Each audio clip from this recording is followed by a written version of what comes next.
Bom dia, boa tarde, boa noite. Esta é mais uma edição de Pedro e Cora, aquele seu programa sobre IAMETA, hein?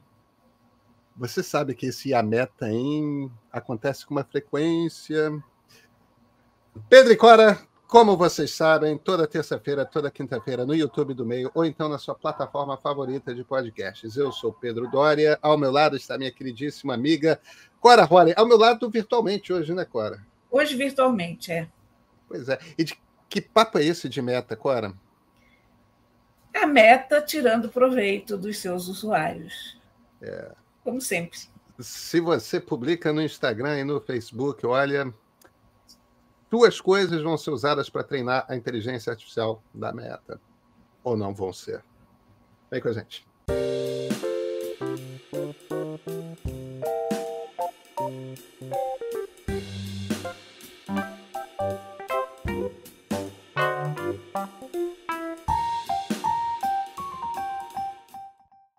Cora Ronen, você viu a empáfia da Meta? Cara, nada que venha da Meta me surpreende. Sim, quer dizer, vi.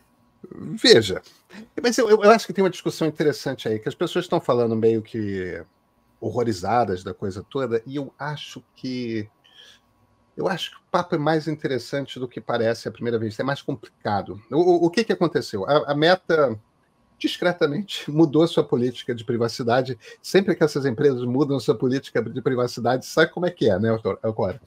Nunca é bom. Nunca é bom, nunca é bom. É sempre para ter menos privacidade, nunca é para ter mais privacidade. Mas informando que passará a utilizar aquilo que nós publicamos nas redes sociais da Meta, ou seja, Facebook e Instagram, vai passar a usar aquilo para treinar o Lambda, que é a inteligência artificial dela, Meta. E eles deixam bem claro, é só aquilo que está na rede pública para todo mundo ver, não é aquilo que, por exemplo, a gente troca por mensagem direta, alguma coisa. Aquilo que é privado, segue privado, mas aquilo que é público, imagens, ilustrações, fotografias, vídeos, textos, tudo aquilo passará a ser usado para treinar a inteligência artificial da Meta. E as pessoas estão um pouco horrorizadas, bem, primeiro porque mostrou-se que existe um vácuo regulatório, né? Enquanto a União Europeia, que já tem bastante regras sobre a atuação das plataformas digitais, imediatamente se virou, não é assim não, você tem um monte de coisa para explicar antes de você se virar e poder fazer esse tipo de coisa. Enquanto a União Europeia fez isso, nós, Estados Unidos, assim, cri, cri, cri, cri, sabe aquele gritinho? Nada a falar. E eu acho que esse debate é interessante, Cora, porque, para começar, a gente tem que entender que todas essas inteligências artificiais, o GPT da OpenAI, o Gemini do Google, o Claude da Anthropic, Amazon, e o Lambda da Meta, todas elas já são treinadas com as coisas que eles vão encontrando na internet sem pedir muita licença, né, Cora? Eu acho, sabe, vamos lá. Eu acho que o grande problema da Meta não é aqui, é anterior. Porque a Meta cresceu de uma forma parasitária. A Meta cresceu às custas do nosso trabalho. Meu, teu, de todo mundo que está na rede social. O YouTube tem uma distribuição de renda mais democrática. A pessoa, mesmo assim, muito desigual, mas a pessoa pode viver de YouTube. Quer dizer, se a pessoa conquista um número razoável de seguidores, ela consegue ganhar um dinheirinho pelo seu trabalho. Não é o caso na Meta. Então, a Meta está acostumada com esse monte de otários, com esse bilhão, sei lá quantos milhares de milhões de pessoas nós somos, dispostas a trabalhar para a Meta de graça. E ela não teria por que pensar diferente no caso da inteligência artificial. É apenas a extensão do seu parasitismo. É, eu acho que você tem razão. A gente podia jogar o TikTok nessa onda, porque o TikTok também não é muito diferente da Meta, né? É, eu acho que tem uma questão fundamental, Cora, que me parece que as pessoas não compreendem de todo. Que é o seguinte: quando uma plataforma é gratuita, o produto é você. As pessoas acham que é um grande bônus você não pagar uma assinatura pelo Facebook, pelo Instagram, pelo TikTok, pelo YouTube, porque você pode ter de graça e tudo mais. Você, na verdade, você não está tendo nada de graça. Você está produzindo informação. Você está produzindo informação o tempo todo, quer transformar em dinheiro para essas empresas. Você está produzindo na forma de vídeos, textos, fotografias, tudo mais, que servem de entretenimento para que bilhões de pessoas enxerguem, para que bilhões de pessoas se entretenham e fiquem lá assistindo propaganda. Tipo, você está produzindo aquilo. Aquele troço não é de graça, você está trabalhando para o tio Zuck. Agora, além disso, você também está produzindo informação mesmo quando você não está publicando nada. Né? Só a sua movimentação, o que você gosta, o que você não gosta, isso gera informação demográfica que é usada para distribuir propaganda. Ó, pessoas que gostam desse tipo de vídeo aqui gostam desse tipo de produto ali. Isso não é um detalhe. Isso não é... Então, sempre foi isso. Eu acho que tem uma discussão para a gente ter, que é uma discussão interessante, sobre direito autoral e inteligência artificial. Eu acho que é uma outra discussão que é importante ter. Mas a meta de todas essas grandes plataformas americanas, porque eu acho que o TikTok não é diferente. Mas eu acho que o TikTok remunera. O que melhor remunera é o YouTube. O que melhor remunera é o YouTube. As outras plataformas, eu não acho que o YouTube seja um grande remunerador, não. Você meio que estava dizendo isso. Mas ele tem uma coisa que, de fato, se você tem... se você gera audiência, se você gera views, você já começa a ganhar. O YouTube, se você tem mais de 10 mil seguidores, você já pode começar a ganhar no YouTube. O YouTube é, comparado com todo o resto, bastante generoso. Tem gente que não precisa vender propaganda e já consegue tirar uma grana do YouTube. Sem precisar ter um setor comercial que faz publi, esse tipo de coisa, né? Enfim. Mas a Meta é a pior de todas nesse sentido. Meta e Twitter, né? Twitter é a mesma coisa. Mas eu acho que valia a pena a gente, independentemente disso, a Meta tem essa coisa sorrateira mesmo, de francamente explora o trabalho de todo mundo e não está nem aí. Mas eu acho que tem uma conversa mais ampla para a gente ter a respeito de direito autoral e inteligência artificial, sabe? Eu acho, e eu acho que como é uma coisa muito nova, é uma fronteira que ainda não foi estabelecida, e vai dar muito pano para manga. Porque eu acho que eu já comentei com você de uma ação que eu achei interessantíssima quando começaram a aparecer as imagens digitalizadas, que a IBM se processou a si mesma, lembra disso? Porque ela queria criar jurisprudência. Ela queria descobrir quantos pixels deveriam ser trocados numa imagem para que ela fosse considerada uma imagem original. Eu lembro dessa história. E ela não pudesse ser processada por plágio.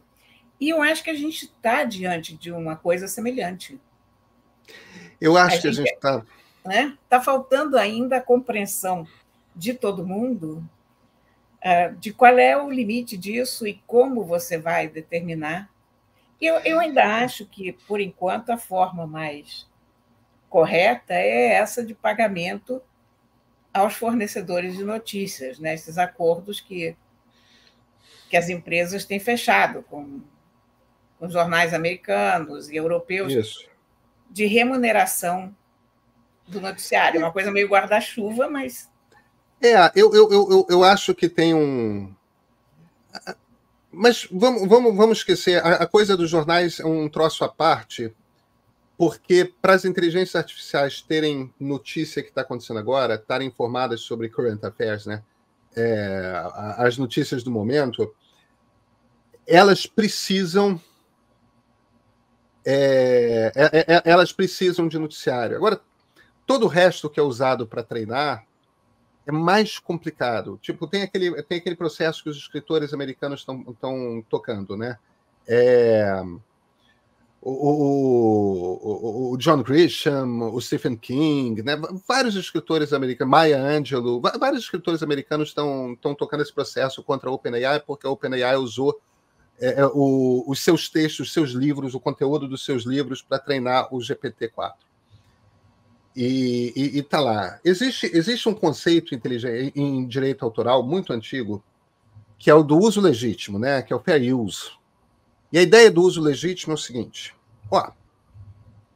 se você pegar uma música do Chico Buarque e cantar aquela música do Chico Buarque e começar a ganhar dinheiro com aquela música do Chico Buarque, você está devendo royalties para eles. Está devendo. Agora, se você pegar a música, que é uma música muito conhecida, e mudar a letra de forma a fazer um comentário sobre qualquer coisa, tipo fazer uma paródia, aí você não precisa pagar direitos autorais, nem que a música seja a mesma, porque você está usando algo que é da cultura popular, que é uma coisa conhecida por... Você está usando ancorado numa referência que todos imediatamente reconhecem, para fazer um comentário a respeito de política, para fazer um comentário a respeito da sociedade, para fazer um comentário a respeito do futebol. Você tem os meus filhos adoram um canal chamado Fute Paródias, que é um bando de funk, um bando de música conhecida da geração deles, de futebol. Que aí o Neymar fez isso, aí o Neymar fez aquilo, e tudo mais, e é em cima lá da letra da Anitta. Entende? Em cima é uma brincadeira, que é a mesma música, mas... E qual é a diferença? A diferença é a seguinte: existe o reconhecimento de que, às vezes, para você produzir algo que seja original, para que aquilo tenha um determinado tipo de impacto, você pega e ancora aquilo numa referência, uma referência cultural que seja popular, tudo mais. Quer dizer, se você simplesmente canta música, você pode ser processado porque você está infringindo nos direitos autorais. Mas se você pega aquilo e transforma aquilo numa coisa nova, a modificação dos pixels da IBM, exatamente. É a modificação dos pixels da IBM. Então, aí, no fim das contas, o que é o fair use, o que é o uso legítimo. Estou fazendo aqui o advogado do diabo porque eu acho que o argumento pode ser relevante. A questão das plataformas é a seguinte: elas argumentam que você, de fato, treina a inteligência artificial com aquilo. Mas, sei lá, você treina com toda a obra de Salvador Dalí. Aquele troço, o Midjourney ou Dalí, não vai pegar e reproduzir um quadro do Dalí exato. Não vai fazer aquilo pixel por pixel. Ele vai produzir uma coisa nova. Mas se você pode pedir, olha, eu quero um quadro com relógios derretendo no estilo do Salvador Dalí. E vai lá cuspir um troço surrealista que pode ter uma circunstância que você quiser. Pode ter, sei lá, você está dizendo que alguma figura política, alguma figura das artes, um jogador de futebol esteja perdendo a hora e bota ali no meio sei lá o que você vai fazer com o negócio. O ponto é, por esse argumento, esse treinamento é um uso legítimo, porque você não está plagiando jamais. O que você está fazendo é jogando informação para ele produzir uma coisa nova, uma coisa original. Mas uma coisa nova fortemente arraigada no que foi produzido por fulano, beltrano ou cicrano. Claro, mas olha, uma paródia é isso. Olha, eu não sei, eu estou te dizendo, é um território novo. a gente ainda não pensou suficientemente sobre isso. Vai ser um espetáculo a gente ver o que os grandes juristas do mundo vão pensar a respeito disso, sabe?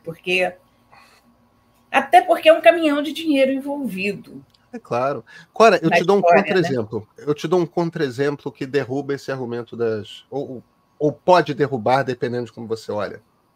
Dungeons and Dragons. Essa história é espetacular. Como desde o início, esses caras que fazem esse troço são todos geeks, né? Todos jogam RPG. Então, arte dos livros de Dungeons and Dragons, que são aquelas coisas que lembram um pouco o estilo das coisas do Conan, dos quadrinhos do Conan. É aquele gótico de história em quadrinhos, né? Com uma temática Game of Thrones, né? Cheio de dragão, cheio de duende, cheio de cavaleiros, druidas e aquele universo fantástico que tem um pé no Tolkien, tem um pé no Dungeons, esse mundo aí de fantasia medievalesca. Livro de Dungeons and Dragons, do jogo Dungeons and Dragons, é um troço que vende pra cacete. Então, e o pessoal publica livros com aventuras inteiras do jogo. Esses livros são ilustrados.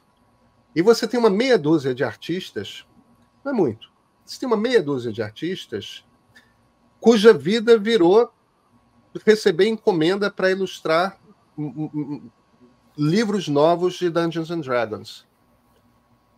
E as obras completas desses artistas foram, desde o início, usadas para treinar o Midjourney, o Dali, todos os sistemas, todos esses sistemas. Então, o que acontece?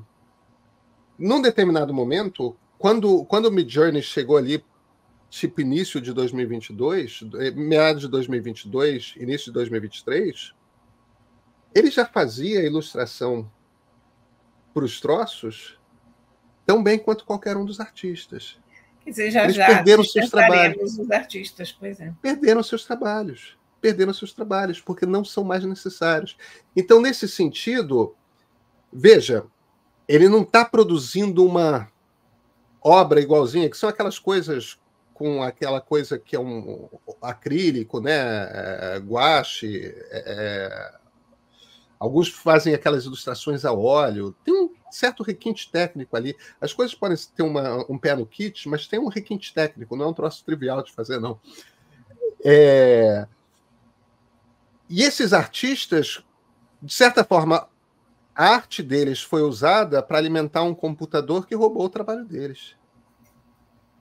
E eles não têm direito a nenhum tipo de indenização, porque... Isso é muito complicado.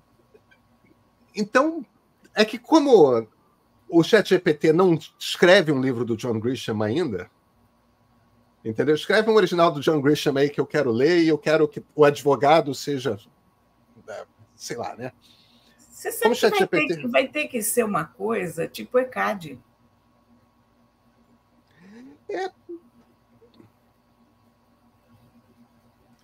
Um escritório central de arrecadações.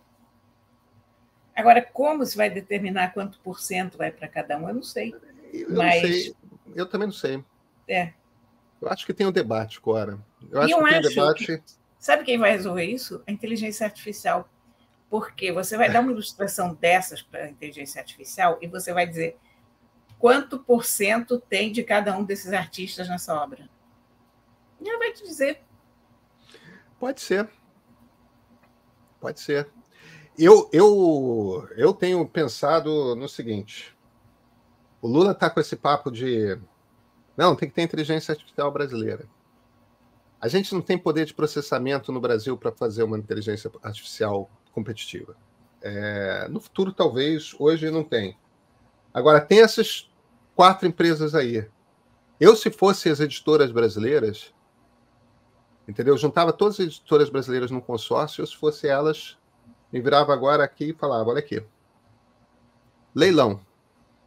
Todos os livros publicados no Brasil nos últimos 60 anos. Espetáculo, muito bom. Quem paga mais leva isso. E quem pagar mais vai ter o melhor Large Language Model que escreve em português. Ótimo. Mas faz um leilão e vende caro, entende? Aí faz um contrato que todas as editoras são remuneradas, e aí não sei como é que os autores vão ser remunerados e tal. Mas, tipo, vende caro esse negócio. Mas como você está vendendo esse troço? O que as editoras têm é o melhor texto em português, né? Coletivamente. O que elas têm é o melhor texto em português, porque é isso, é quem escreve livro, aquele troço é revisado, dá trabalho, né? Então, esse troço. E tem muita informação sobre o Brasil, tem muito dado sobre o Brasil, tem os grandes pensadores brasileiros, tem. Se você quer ter a melhor inteligência artificial em português, você precisa das obras completas das maiores editoras brasileiras. Faz um consórcio e vende. Eu acho que se você vender com garantia de exclusividade, esse troço tem um baita no valor, sabe? Você tem toda a razão. E ainda vão aparecer outras saídas, porque a gente realmente está no desconhecido, né? A gente está naquele momento faroeste dessa história, que a gente está percebendo que é enorme, a gente está percebendo as potencialidades, mas a gente não tem a mais pálida ideia do tamanho, de como vai ser, do que se pode resolver, né? É isso. Cora, tem livro? Tem livro. Oba. Hoje eu estou numa diagramação diferente aqui atrás, então ele não está na estante atrás de mim, mas olha aqui. Raul Justilores. São Paulo nas Alturas. Esse livro é um clássico. Esse livro foi lançado em 2017. Eu acho até engraçado a gente dizer que um livro lançado em 2017 é um clássico, mas é. E ficou fora de. Ele foi um sucesso inesperado. E depois sumiu do mercado e a gente não achava nem para remédio. E agora ele acaba de receber uma nova edição muito, muito bonita e bem cuidada, e tem até um mapa central, São Paulo a seus pés, com guia dos prédios. É uma edição, é a edição que ele merece. Aqui, ó, que coisa bonita. Ó. Ah, que coisa espetacular. Super linda, bem linda edição, cheia de ilustrações. O que é esse livro? Bom, Raul Justelores é um colega nosso, jornalista, que se dedicou a um campo muito curioso do jornalismo e muito raro no Brasil, que é o da arquitetura, o do urbanismo. Isso é uma especialidade lá nos Estados Unidos ou na Europa. Você sempre tem alguns jornalistas que se especializam nisso. E aqui no Brasil, que eu me lembre, é o Raul. E o Raul escreveu na Vejinha, Raul, se não me engano, escreveu na Folha também. Abriu um canal no YouTube. Tem quase 120 mil inscritos no canal. Ninguém fala sobre cidade com a competência e com a paixão do Raul. E ninguém fez um levantamento de São Paulo tão bom quanto esse livro. Na verdade, esse livro mudou a minha cabeça em relação a São Paulo. Eu sempre tive uma questão com São Paulo, que é a seguinte: em todo lugar do mundo onde você vai, a cidade dos caras mais ricos é sempre muito bonita. Vai a Amsterdã, vai a Paris, vai a Londres, as grandes capitais financeiras, industriais, são sempre bonitas. E São Paulo era horrível. Eu não conseguia ver beleza em São Paulo. Para mim, era aquela massa cinza. Eu penso, mas é incrível que as pessoas ganhem esse caminhão de dinheiro e construam um lugar tão feio à sua volta. São Paulo tem melhorado muito nos últimos anos. Mas houve um período negro ali pelos anos 70, 80. Mas o Rio também, né, Cora? O Rio também, mas o Rio tem uma vantagem. O Rio tem essa natureza... É a paisagem. Que fica acima de tudo. Mas houve uma época de especulação imobiliária ali na época da ditadura, que era uma desgraça, materiais horríveis, projetos nojentos,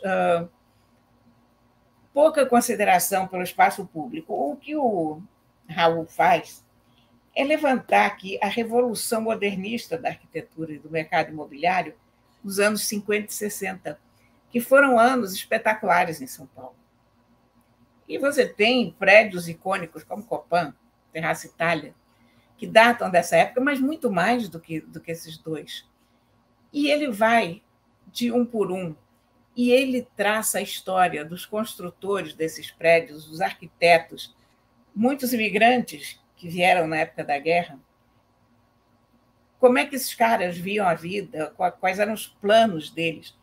Você tem ali a ideia do que São Paulo poderia ter sido. E entrou por um caminho mesquinho.